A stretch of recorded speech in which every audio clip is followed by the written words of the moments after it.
Hi, it's Beep here from Growing Vegetables with Beep.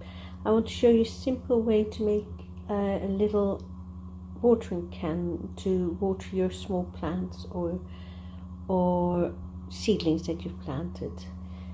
I'm using a barbecue kebab thing, and I'm going to heat it up on this gas, but you can use a match if you don't have a gas ring. We ensure that it's heating up nicely,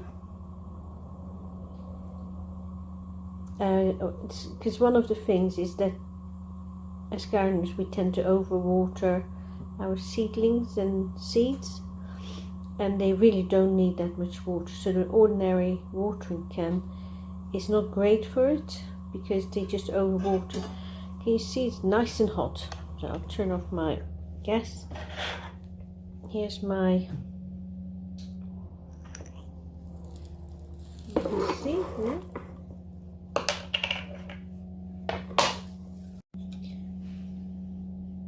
Okay, you can see it's very easy just to make the holes, but make sure that you clean the kebab thing off afterwards.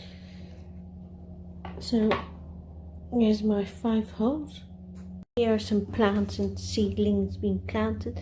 You can see how it works. Another tip I would say for young plants is cold water is too cold for them.